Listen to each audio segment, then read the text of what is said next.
आज तक अनेक असुरों को सृष्टि में अत्याचार करते हुए देखा मैंने, पर स्त्रियों को ऐसे अपमानित करने वाला असुर आज तक नहीं देखा। कितना अधम, कितना निर्लज्ज, कितना दुष्ट है ये मूर्ख नहीं जानता कि इसका जन्म भी एक स्त्री से ही हुआ है। इसके अस्तित्व का आधार भी स्त्रीत्व है। महादेव, सहायता कीजिए महादेव। उस असुर ने सचमुच ऐसा वरदान प्राप्त कर लिया है कि कोई उसका वध कर ही नहीं सकता। महादेव, कोई पुरुष उसका वध नहीं कर सकता, परंतु एक स्त्री तो उसका वध कर सकती है देवराज।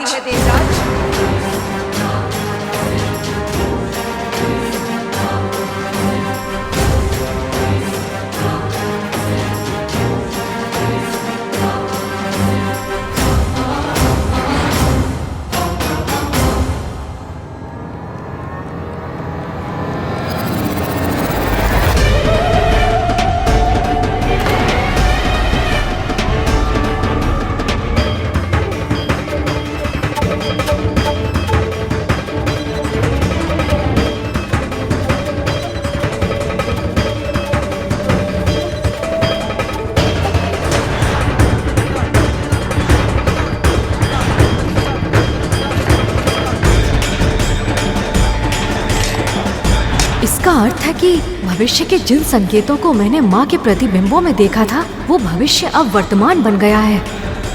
तो क्या अब महिषासुर का वध करने के लिए माँ मुझको, कैलाश को और पिताश्री को छोड़कर चली जाएंगी? माँ, महिषासुर महिलाओं के साथ बहुत ही बुरा व्यवहार कर रहा है। हर तरह से उनका शोषण और दमन करता है वो अत्याचारी। ऐसे में आपका उसके सामने जाना संकट से रहित नहीं होगा माँ। आप सभी ने अपनी समस्या जगत के माता पिता को बता दी है देवराज। निश्चिंत रहिए, माता पिता अपनी संतानों का दुख अधिक देर तक नहीं देख सकते। आपके कष्टों का समाधान अवश्य होगा। अब आपने आश्वासन दे दिया है विघ्नहर्ता, तो मुझे पूरा विश्वास है कि अब हमारे विघ्न शीघ्र ही दूर हो जाएंगे।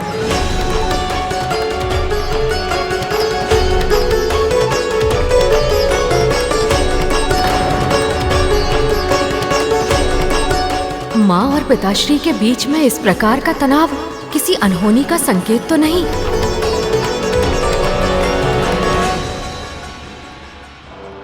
तनिक अपनी दृष्टि उठाकर देख भी लो सुंदरी।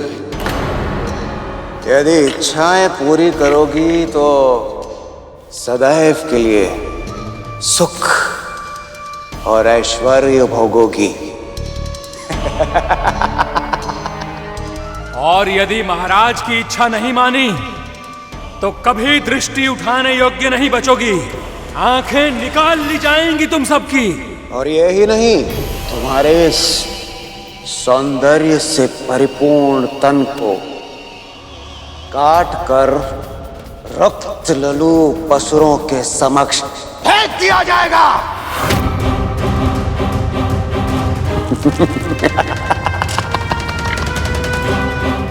इसलिए सुंदरियों, यदि अपने भविष्य की चिंता है तो आओ,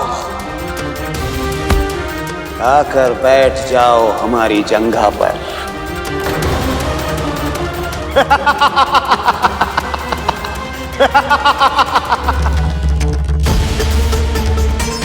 आप जा रहे हैं पार्वती?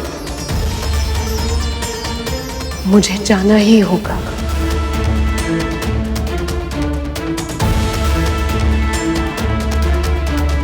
आप अपना ध्यान रखेंगे ना? रखना ही होगा।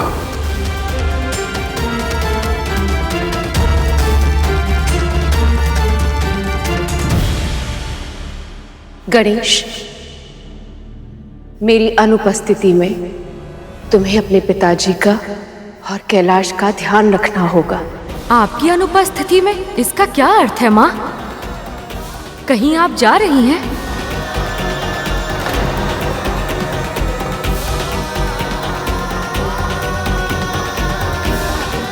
क्षमा करना पुत्र, किंतु तेरे इस प्रश्न का उत्तर मैं अभी नहीं दे पाऊंगी।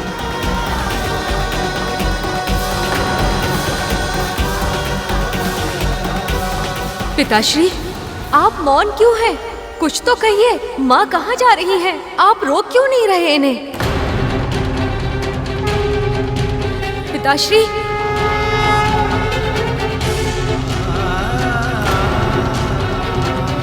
श्रीजी, स्मरण है तुम्हें? प्रभु के मुख पर इतनी पीड़ा पहले कब देखी थी तुमने? कैसे भूल सकता हूं नंदी जी। पूरे कैलाश में दुख छा गया था। कैलाश का प्रकाश कहीं खो गया था जब प्रभु और हम सबको छोड़कर मां सती चली गई थी। पिताश्री आज भी उतनी ही पीड़ा का अनुभव कर रहे हैं जितनी तब। नहीं, मैं ऐसा नहीं होने दूंगा। माँ!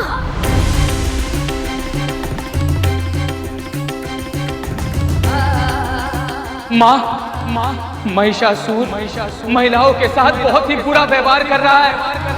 हर तरह से उनका शोषण और दमन करता है वो अत्याचारी। आपके बिना मैं अधूरा हूँ पार्वती। यदि मैं शरीर हूँ तो मेरी आत्मा आप है।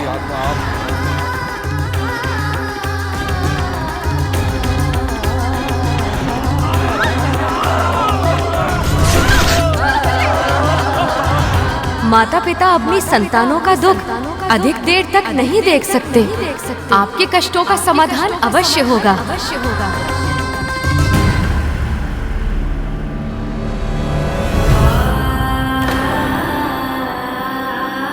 माँ!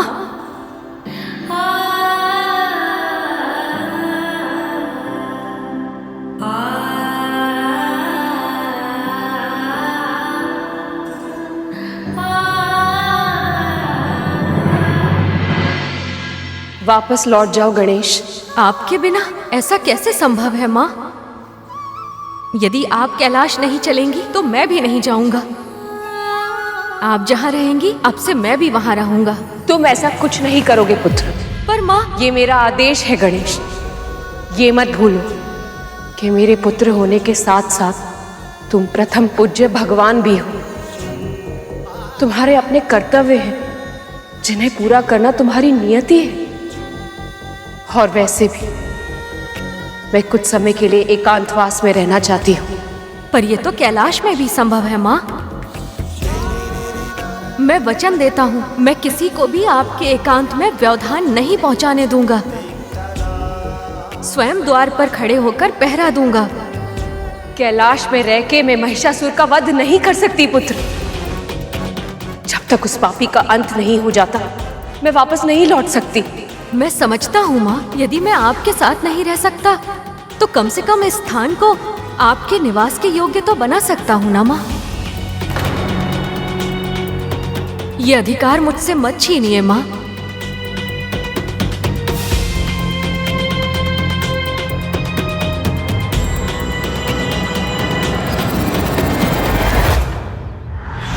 देवी पार्वती अपनी संतानों की रक्षा करने के लिए कैलाश छोड़कर तो आ गई थी, किंतु हर स्त्री की तरह अपना घर छोड़ना उनके लिए इतना सरल नहीं था।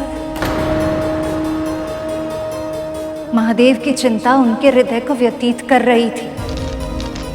फिर भी अपने कर्तव्य के प्रति समर्पित होने के कारण एक ओर देवी पार्वती समाधि के लिए बैठने वाली थी और दूसरी ओर महादेव का मन तपस्या से उचटने लगा था।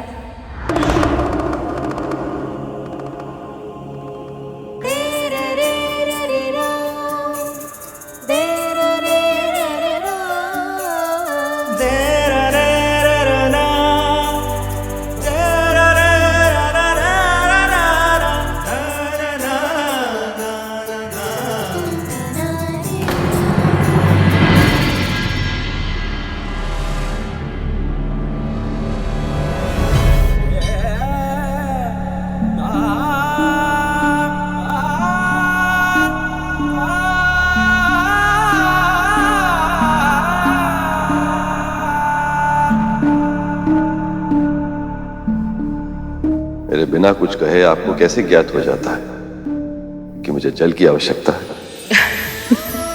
आप भूल रहे हैं महादेव, मैं आपके भीतर ही तो वास करती हूँ। तो फिर जो आपके मन में है उससे अछूती कैसे रह सकती हूँ? जो आपका सुख है वही मेरा सुख है, जो आपकी आवश्यकता है वही मेरी भी।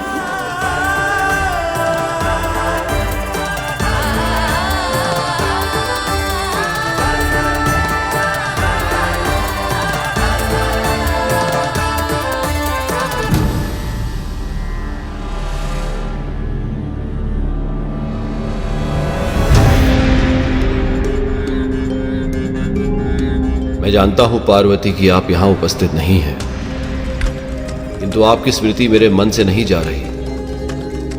आपके बिना आपका शिव शक्तिहीन है।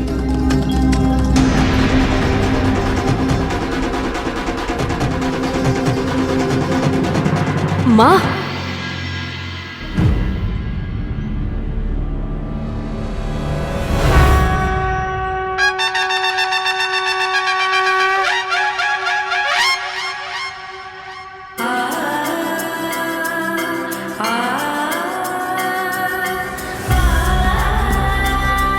गणेश, तुमने तो इस निर्जन स्थान को मनोरम आश्रम बना दिया।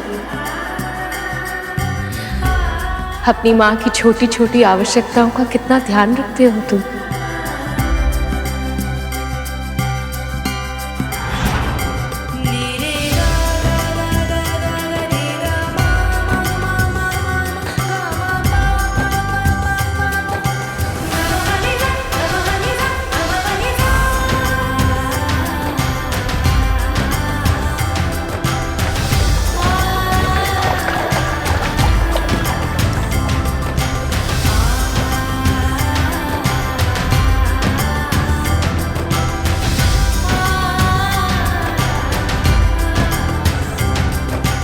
गणेश, ये अपने पिताजी को दे देना। पर ये तो वो समझ जाएंगे।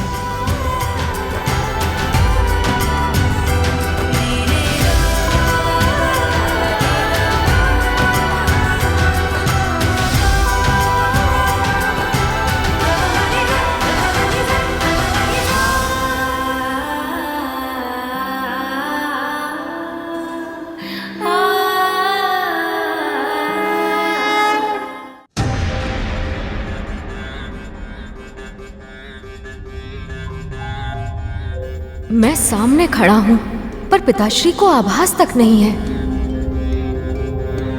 मैं तो कल्पना भी नहीं कर सकता कि इनके मन में पीड़ा का कैसा ज्वार उठ रहा होगा। पिताश्री, पिताश्री, जल।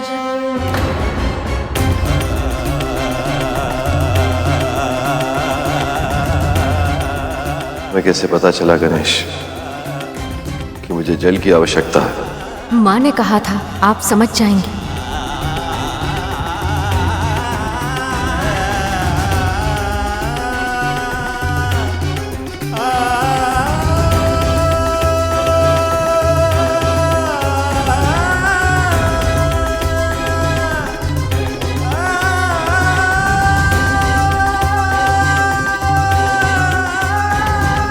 किसी तरह महिषासुर नाम की ये समस्या शीघ्र अतिशीघ्र समाप्त हो जाए, ताकि माँ अपने कैलाश फिर से लौट पाए। पर समस्या समाप्त होने के स्थान पर और अधिक बढ़ गई थी। महिषासुर को यह सूचना मिल गई थी कि इंद्र और अन्य देवता असुरों से छिपकर कैलाश गए थे उनकी मृत्यु का उपाय खोजने के लिए। इस बात से महिषासुर और अधिक क्रोधित हो गया। मेरे तुच्छ दास है ये देवता, इनका इतना तो साहस कि मेरे विरुद्ध षड्यंत्र रचे। इसका दंड इन्हें अवश्य मिलेगा। सेनापति, जाओ, जाकर इनकी माओ, पत्नियों और पुत्रियों को उठाकर लाओ, और उस स्त्री को उठाकर लाओ जो किसी भी रूप से इन देवताओं से जुड़ी हो। मैं उन्हें मानसिक, शारीरिक ही नहीं, आत्मिक प्रताड़नाएं दूंगा। ऐसी यातनाएं दूंगा, ऐसी यातनाएं दूंगा, इनकी आत्मा भी थरथरा उठेगी। सेनापति, सर्वप्रथम उस इंद्र की पत्नी इंद्राणी शची को उठाकर लाओ। जाओ।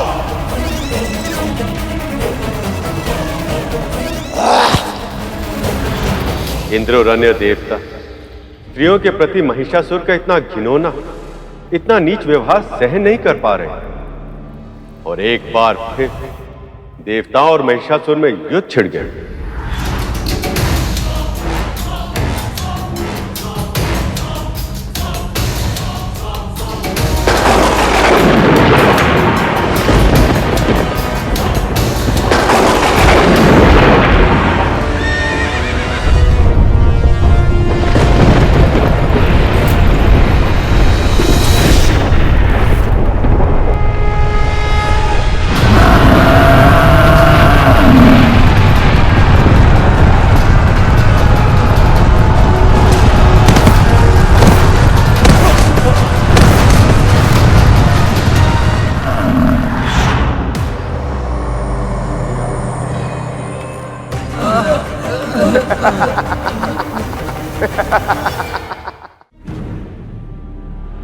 क्या हुआ देवताओं?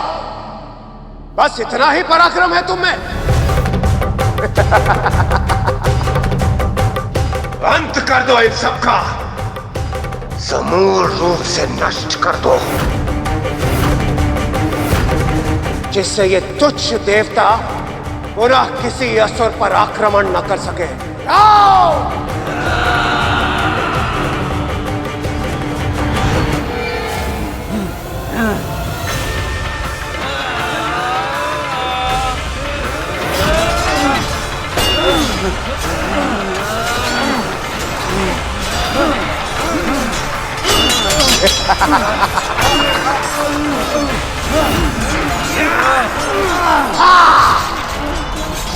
अब होगा मृत्यु का नृत्य।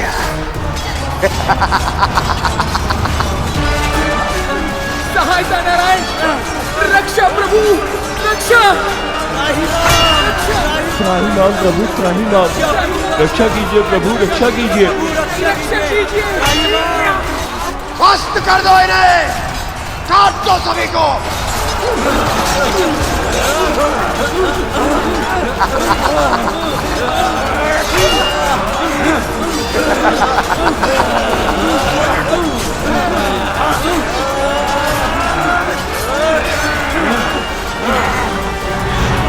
कुछ कीजिए मामा श्री, इससे पहले कि वो अत्याचारी सबको समाप्त कर दे, कुछ कीजिए। जैसे ही उस राक्षस ने जन्म लिया था, कैलाश में अनिष्ट के संकेत दिखने आरंभ हो गए थे, और अब पहली बार माँ और पिताश्री भी एक दूसरे से दूर हो गए हैं। सत्य तो ये है कि जितना शीघ्र महिषासुर का अंत होगा, उतना ही शीघ्र सब फिर से पहले की तरह सामान्य हो पाएगा। इसलिए मैं आपसे विनती करने आया हूँ मामा श्री।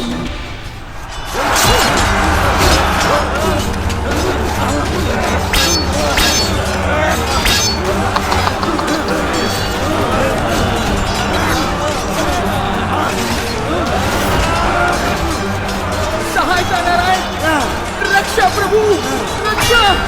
त्राहिमाम प्रभु, त्राहिमाम, रक्षा कीजिए प्रभु, रक्षा कीजिए, रक्षा कीजिए।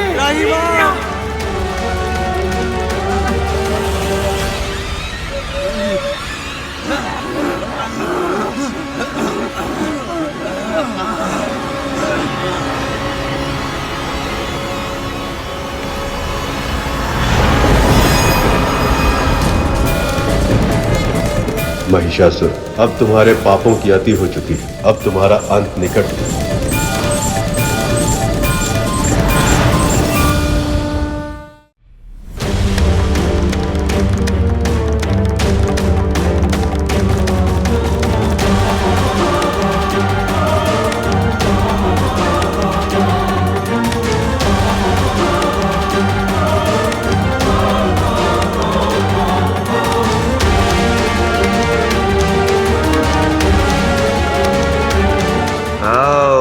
विष्णु, आओ। इन तुच्छ देवताओं की तरह तुम भी मेरा कुछ नहीं बिगाड़ पाओगे, क्योंकि मैं अमर हूं।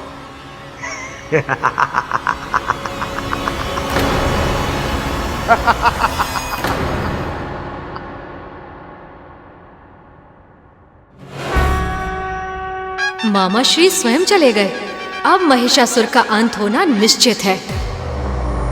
आओ आओ विष्णु, आओ। किंतु आने में बड़ा विलंब कर दिया तुमने। अब जब आ ही गए हो तो तनिक क्रीड़ा भी कर कर दिखा ही दो।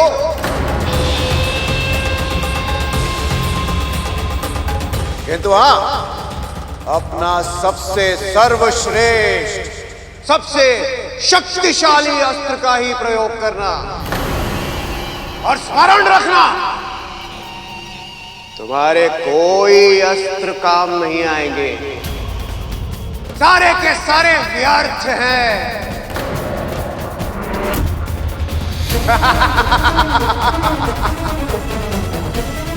ये तुच्छ देवता, ये मुझे कभी परास्त नहीं कर सकते, किसी भी मूल्य पर नहीं। ये अहंकार ही तुम्हारे पतन का कारण बनेगा महिषासुर।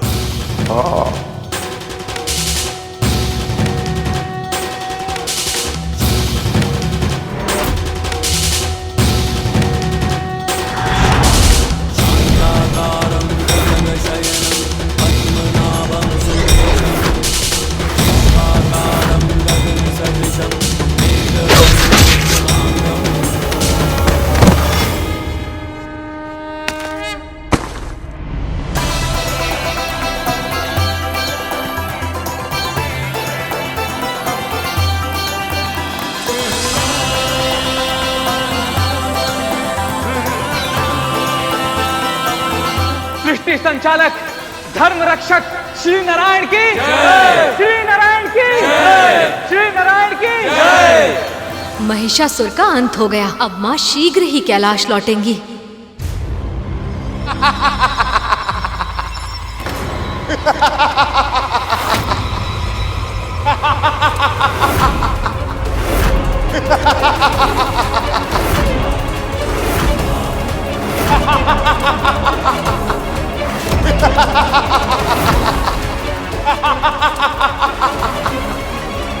कोई नहीं मार सकता मुझे, कोई नहीं मार सकता महिषासुर को।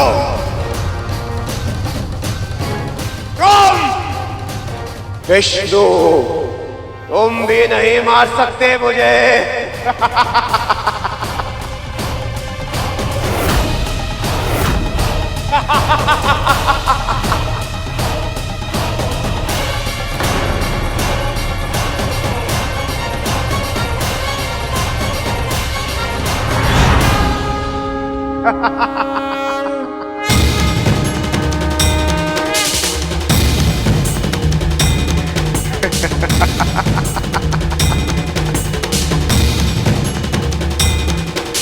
इतिहास में सुदर्शन चक्र से अधिक घातक और कोई अस्त्र नहीं है, पर ये महिषासुर जैसे महाशक्तिशाली असुर का संहार कर पाएगा ना, या फिर ये भी।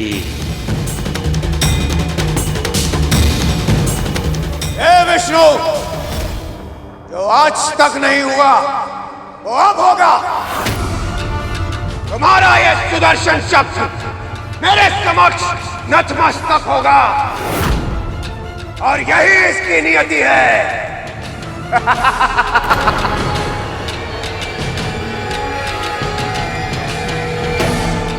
दम की अति से अपनी सहज बुद्धि भी खो चुके हो तुम। अब ये सुदर्शन चक्र ही तुम्हें तुम्हारी विलक्षणता का आभास दिलाएगा।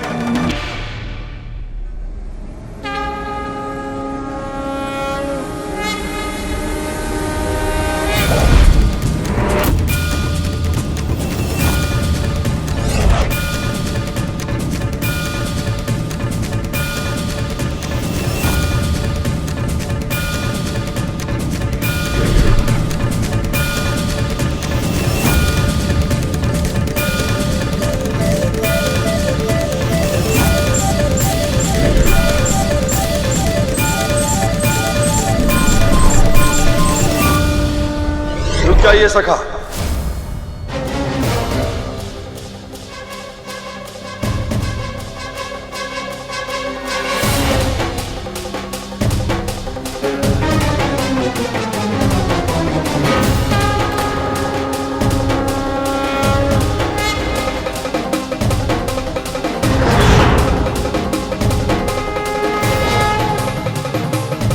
ब्रह्मदेव के वरदान के बाद किसी भी पुरुष के लिए इस दुष्ट के प्राण लेना संभव नहीं है।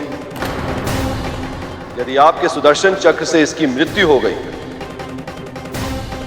तो ब्रह्मदेव के वरदान की महिमा भी भंग हो जाएगी। ये पापी, अत्याचारी, फिर भी इसे जीवित रहना होगा। इस भेद को समझने में मुझे भी समय लगा सका, पर यही विधि का विधान है। पापी की मृत्यु केवल देवी पार्वती के हाथों ही होगी। इस पापी की मृत्यु केवल देवी पार्वती के हाथों ही होगी। आप निश्चिंत रहें। ये संकल्प देवी पार्वती पहले ही ले चुकी हैं और इस उद्देश्य को पूर्ण करने के लिए वो जल्द ही नया अवतार भी लेंगे।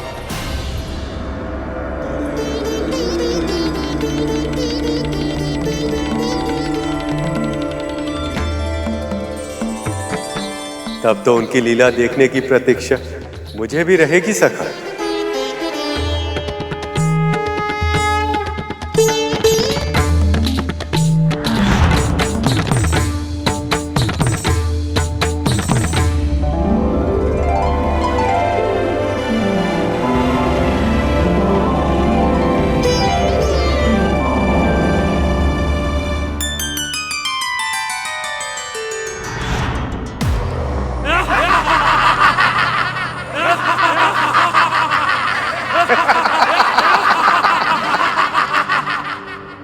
केवल चक्र ही नहीं, इस चक्र का स्वामी और ये तुच्छ देवता सभी भाग खड़े हुए।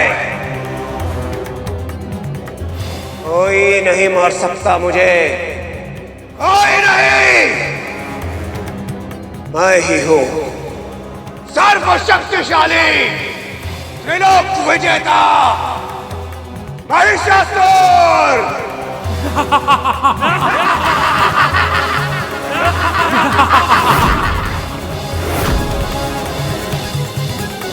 जिस महिषासुर को त्रिदेव पराजित नहीं कर पाए, उसका सामना एक स्त्री कैसे कर सकती है? देवी पार्वती केवल एक स्त्री ही नहीं, एक मां भी थी, और एक मां अपनी संतान की रक्षा करने के लिए कुछ भी कर सकती है।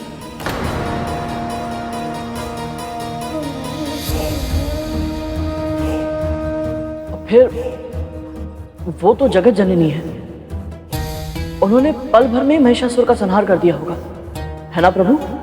जो सरल दिखता है वो करने में भी सरल हो, ये आवश्यक नहीं है सुपन। अभी तो मां की लीला केवल आरंभ हुई थी।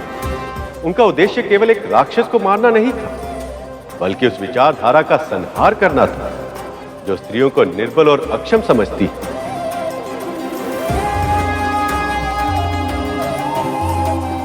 मां की इस लीला में भागी बन ऋषि कात्यायन, जो कन्याओं को आदि शक्ति का रूप मानकर उनकी पूजा करते थे और एक बहुत लंबे समय से पुत्री प्राप्त करने के लिए तपस्या भी कर रहे थे।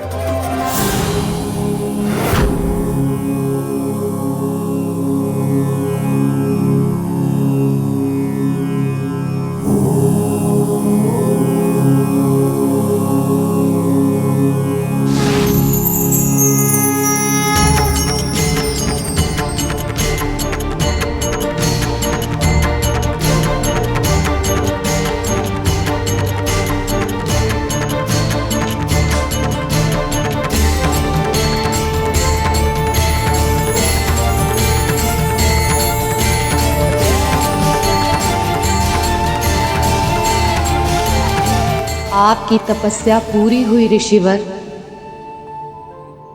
मैं आपकी भक्ति से प्रसन्न हूं। वरदान मांगिए। माँ, वर्षों से मैंने एक ही स्वप्न देखा है, आपको पुत्री के रूप में पाने का स्वप्न, आपको पुत्री के रूप में दुलार करने का स्वप्न। माँ, पुत्री के रूप में मेरे यहाँ अवतार लीजिए और कन्या के रूप में स्त्री शक्ति के सामर्थ्य को इस संसार के सामने उजागर कीजिए। माँ, तथास्तु।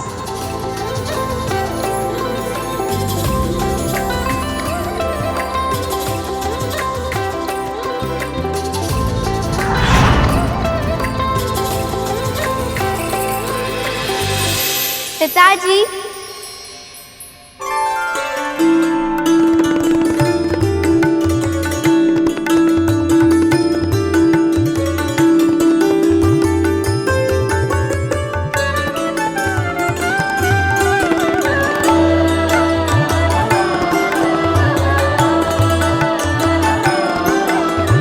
प्रणाम पिताजी।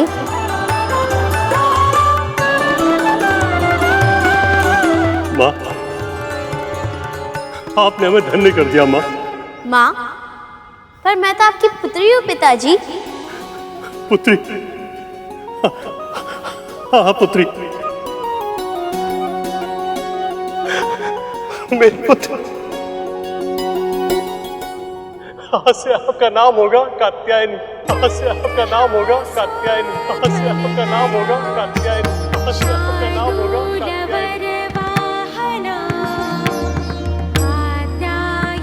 कात्यायन की पुत्री कात्यायनी। कात्यायन की पुत्री कात्यायनी। कात्यायन की पुत्री कात्यायनी। मुझे भूख लगी है, कुछ खाने के लिए दीजिए ना पिताजी।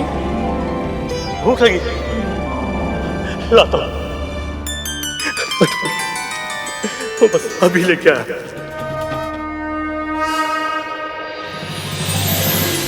मैं कैसे व्यक्त करूं माँ कि आपका पुत्र होना मेरे लिए कितने सौभाग्य की बात है।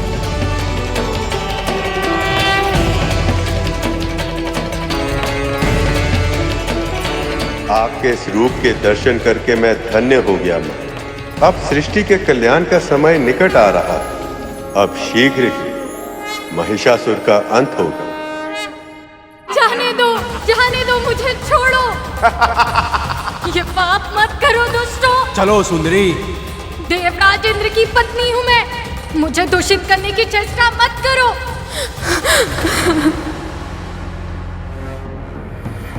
महाराज की चरण वंदना करो सुंदरी।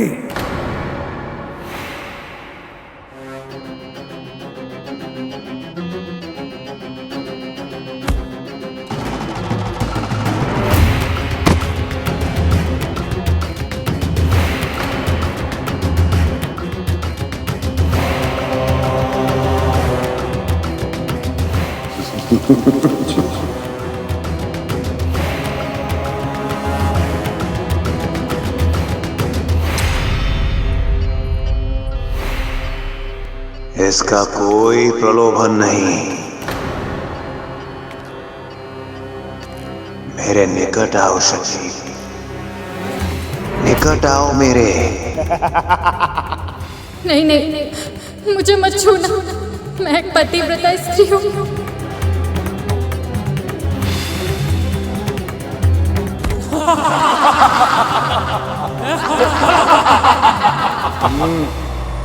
पतिव्रता पत्नी का पति तो मेरा दास है।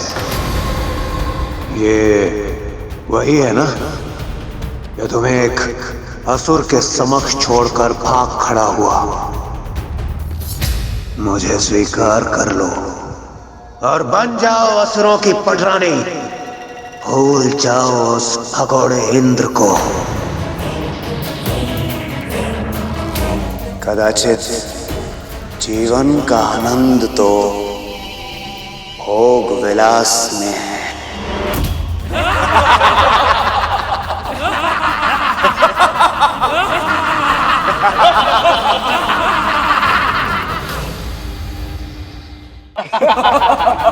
छी, निर्लज्ज अधम दुष्ट, इतना बड़ा पाप करने के बारे में तू सोच भी कैसे सकता है? एक स्त्री का इतना बड़ा अपमान? भूल गया कि तेरा जन्म भी एक स्त्री के गर्भ से हुआ है।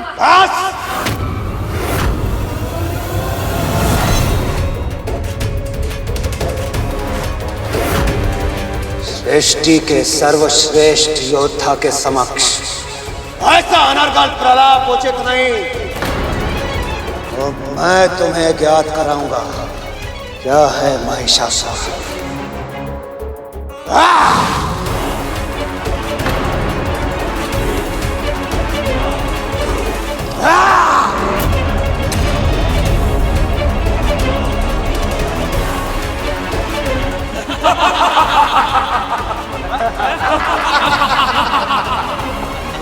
क्या हुआ? भयभीत हो गई? यही तो है तुम जैसी स्त्रियों की वास्तविकता। बड़े बड़े प्रवचन देती हो, आदर्शों के पाठ पढ़ाती हो, किंतु जब शक्ति और शस्त्र के समक्ष होती हो तो भयभीत हो जाती हो। तुच्छ अबला दुर्बल नारी। स्मरण रहे, महिषासुर की दया का सागर इतना गहरा नहीं कि तुम असुरों की पटरानी बनने के प्रस्ताव को बार बार ठुकराती रहो और मैं तुम्हें क्षमा कर दूं। अब मेरी ये तलवार तुम्हें रक्त स्नान करवाएगी।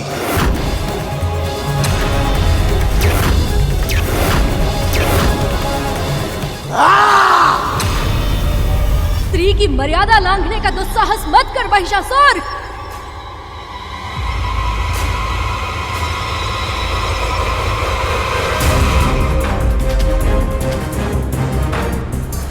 तुझे क्या लगता है दुष्ट कि तुझे कोई पराजित नहीं कर सकता? स्त्री को अबला समझता है तू? मूर्ख! एक स्त्री ही तेरी मृत्यु का कारण बनेगी।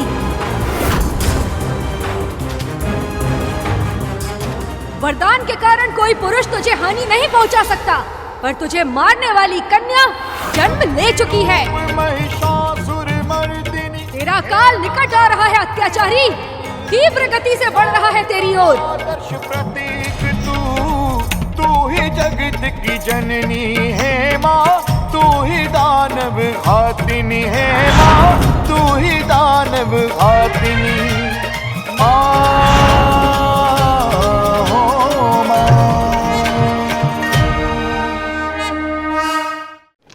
महिषासुर और अन्य असुरों को चेतावनी देने के बाद उन्होंने स्त्रियों के साथ दुर्व्यवहार करना नहीं छोड़ा। उधर दूसरी ओर देवी पार्वती कात्यायनी रूप में अवतार लेने के बाद उस लीला में इस तरह लीन हो गई थी जैसे वो अपने अवतार का वास्तविक उद्देश्य ही भूल गई।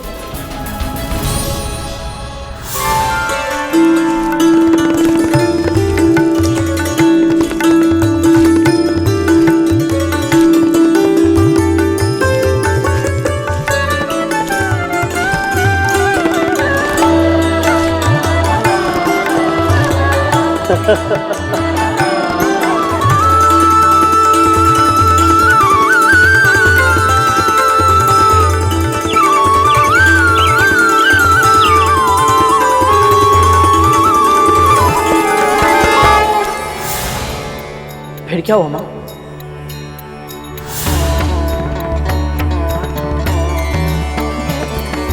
ये तो केवल देवी की ही लीला है।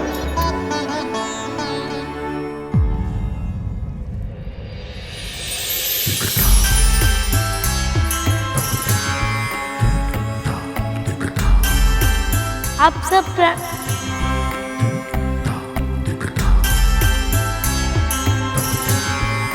ये कहाँ भाग गई?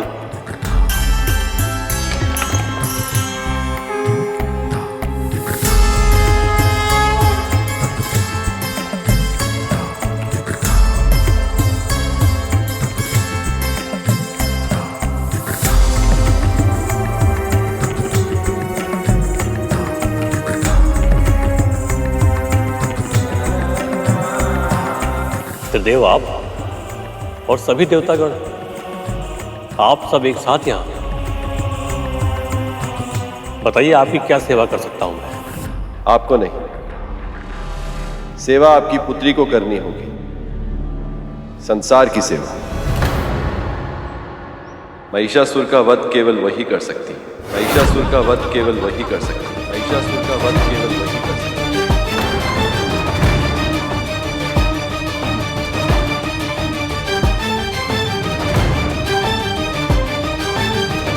महिषासुर का वध। पर महादेव, वो तो बहुत शक्तिशाली है और स्त्रियों के लिए वो बहुत क्रूर भी है। कैसे अपनी कोमल पुत्री को उसके सामने भेजूंगा? जब आंधी चलती है तो बड़े बड़े वृक्ष गिर जाते हैं, पर ये कोमल घास, इसकी जड़ें इतनी शक्तिशाली होती हैं कि बड़ी बड़ी आंधी भी इसको हानि नहीं पहुंचा पाती। ऐसी ही शक्ति है आपकी पुत्री में ऋषिवर। वो देखने में कोमल अवश्य है, पर उसकी जड़ें बड़ी शक्तिशाली हैं।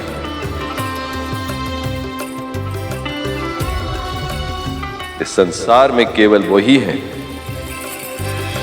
जो महिषासुर को पराजित कर सकती है। आपकी पुत्री ऋषिवर कात्यायनी। मेरी पुत्री?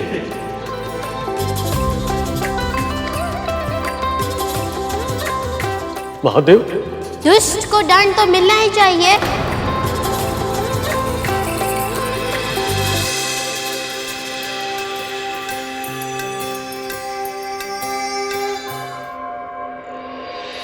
शक्ति रूप महिषासुर मर्दिनी हेमा कात्यायनी, नारी का आदर्श प्रतीक तू ही जगत की जननी। पर कैसे पिताजी?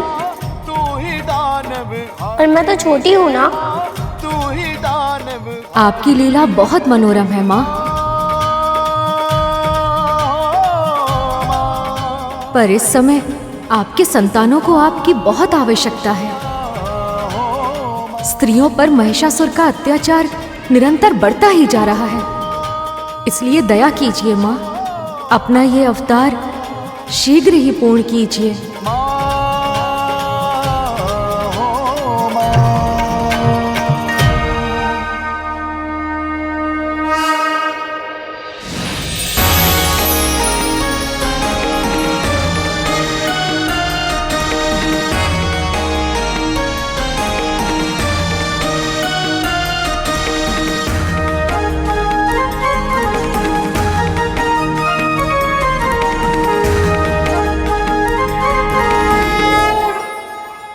विघ्नहर्ता के रूप में मैं आपको आशीर्वाद देता हूँ कि आपके मार्ग में कोई विघ्न नहीं आएगा।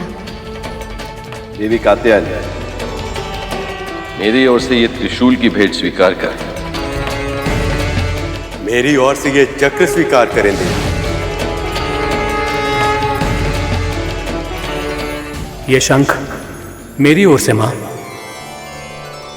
मां, ये अग्नि अस्त्र मेरी ओर से। ये वायु अस्त्र स्वीकार कीजिए मां। ये वज्र मेरी ओर से स्वीकार करें देवी। मेरा तेज आपको समर्पित है मां। कभी ना मुरझाने वाला ये कमल, इस भेंट को विश्वकर्मा की ओर से स्वीकार करें मां। मैं ब्रह्मदेव भेंट स्वरूप ये सिंह आपको अर्पित करता हूं। इसे स्वीकार कर मुझे कृतार्थ करें।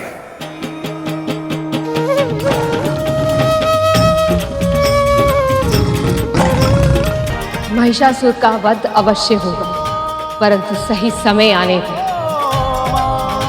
क्योंकि अभी उसके पापों का घड़ा भरने में समय है। और फिर मैं एक मां भी हूं, उसका वध करने से पहले उसे अपना व्यवहार सुधारने का एक अवसर अवश्य दूंगी।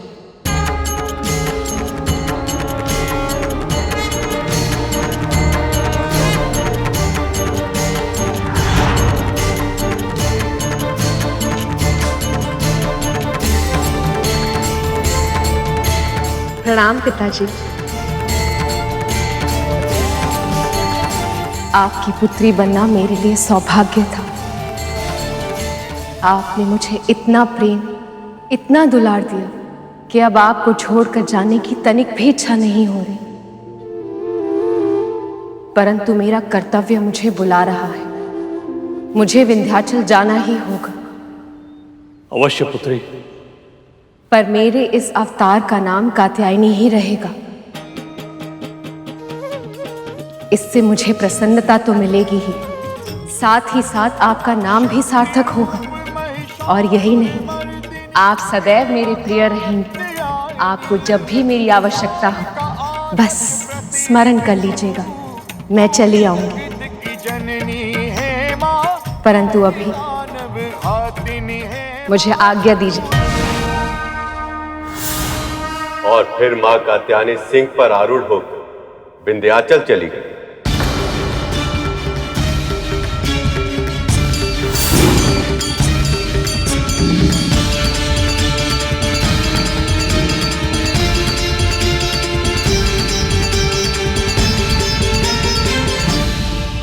अब से स्त्रियों के साथ दुराचार, अत्याचार, बुरा व्यवहार बंद कर दो महिषासुर। अर्थात मैं एक स्त्री से भयभीत हो जाऊं। गुरुदेव, कदाचित आप ये भूल रहे हैं, आप ही के मार्गदर्शन में केवल वो तुच्छ देवता ही नहीं, स्वयं नारायण भी मेरा कुछ नहीं बिगाड़ पाए। तो फिर एक दुर्बल अबला नारी। स्त्रियों को अबला समझकर उनका शोषण करना संसार की सबसे बड़ी मूर्खता है असुरराज। स्मरण रखो, नए जीवन को जन्म देने की शक्ति केवल स्त्री के पास होती है, और जो रचना करने में सक्षम है, विनाश भी उसी के संकेतों पर नृत्य करता है। किंतु गुरुदेव, मेरा सजन की गोद में खेलता है विनाश। गुरुदेव,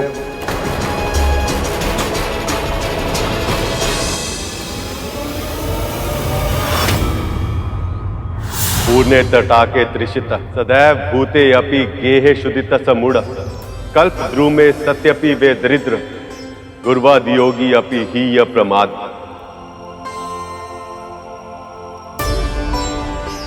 अर्थात जो व्यक्ति गुरु प्राप्त होने के बाद भी अज्ञानी बना रहे, उस ज्ञान के अनुरूप आचरण न करे, तो वो मूर्ख, जल से भरे सरोवर के निकट होते हुए भी प्यासा, घर में अनाज होते हुए भी भूखा, और कल्प वृक्ष के निकट होते हुए भी दरिद्र ही होता है। आकाशवाणी और स्वप्न संदेश मिलने के बाद, गुरु के मना करने के बाद भी महिषासुर ने स्त्रियों का सम्मान करना नहीं सीखा। जैसे अहंकार ने उसके मन को घेर लिया, सर्व अधिक शक्तिशाली होने के आभास के कारण उसके कान कुछ भी उचित सुनने के लिए तैयार नहीं थे। उसकी समझ में अभिमान का आवरण पड़ गया था। ये सब देखने के बाद त्रिदेवों ने निर्णय किया कि उसके पाप के घड़े को शीघ्र ही भरना होगा, तभी मां कात्यायनी उसका वध कर पाएगी, और ये सब वही कर सकते थे।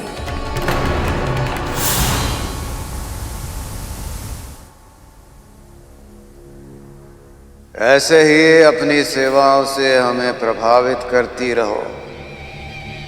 बहुत आनंद आ रहा है।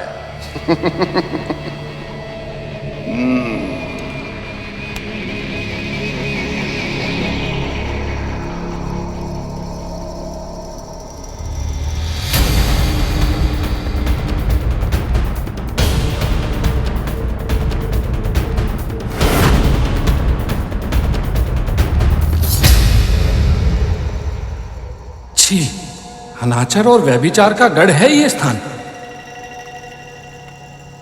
नारायण नारायण।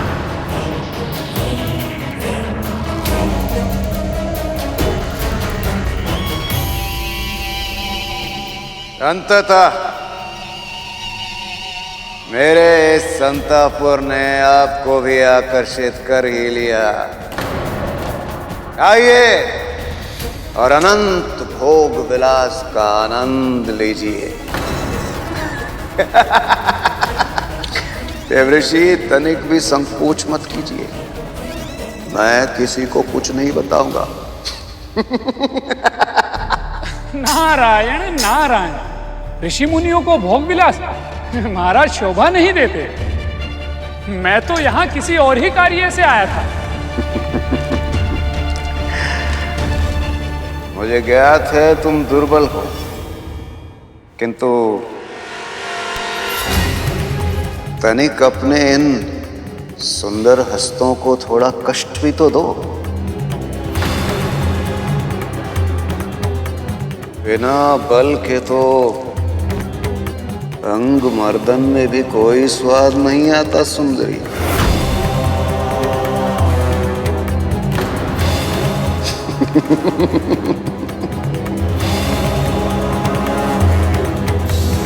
कितना घिनौना है ये असुर। हाँ, तो किस विषय में चर्चा करना चाह रहे थे आप देवऋषि? आप तो जानते हैं कि स्वर्ग के सहज संचालन में मैं सहायता करता हूँ, और एक मार्गदर्शक होने के नाते मुझे लगता है कि आपको अपना उत्तराधिकारी चुन लेना चाहिए, ताकि स्वर्ग का साम्राज्य आपकी मृत्यु के पश्चात असुरों के पास ही रहे। नारायण नारायण।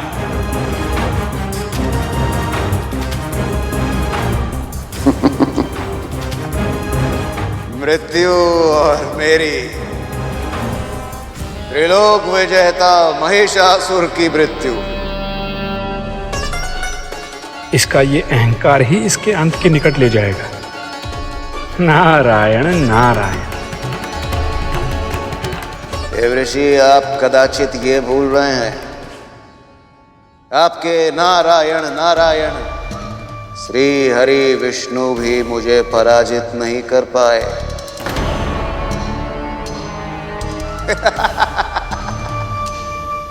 कौन मारेगा मुझे? कौन मारेगा? कात्यायन कात्यायन कात्यायन।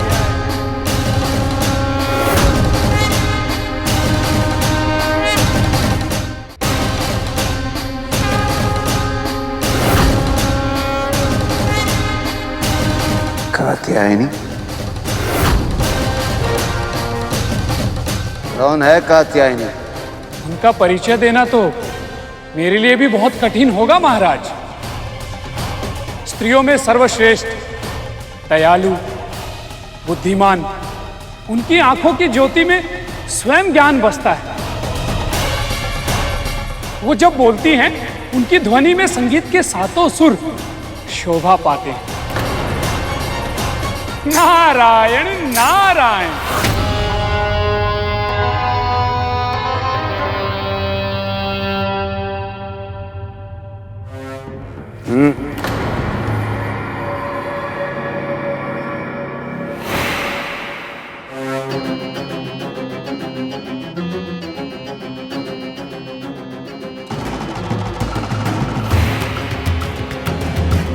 जिस स्त्री की तुम इतनी प्रशंसा कर रहे हो,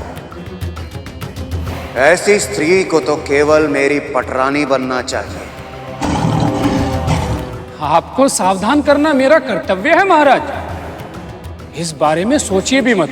कात्यायनी से आप जितनी दूरी बनाकर रखेंगे, उतना ही अपने आप को सुरक्षित पाएंगे। देवऋषि, आपको मेरी सुरक्षा की चिंता करने की आवश्यकता नहीं है। सेनापति,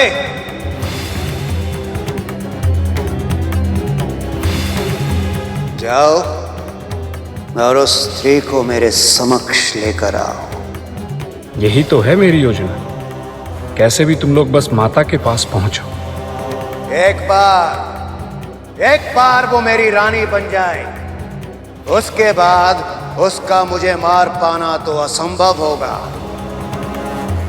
वो स्वयं ही मेरी दीर्घ आयु के लिए जब तक व्रत रखेगी, संसार की सर्वश्रेष्ठ सुंदरी यही कहा था ना तुमने नारद?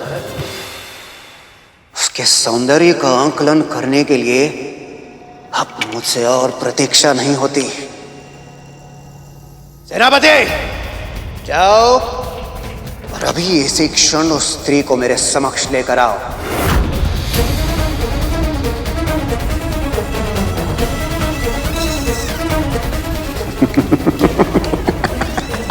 तुम्हें ज्ञात नहीं है महिषासुर, तुम्हारी कितनी बुरी दशा करने वाली है माता कात्यायनी। शीघ्र ही तुम्हें ज्ञान मिल जाएगा कि जिन स्त्रियों को तुम पीड़ा देते हो, उनका घोर अपमान करते हो, उसकी वास्तविक शक्ति कितनी असीम होती है।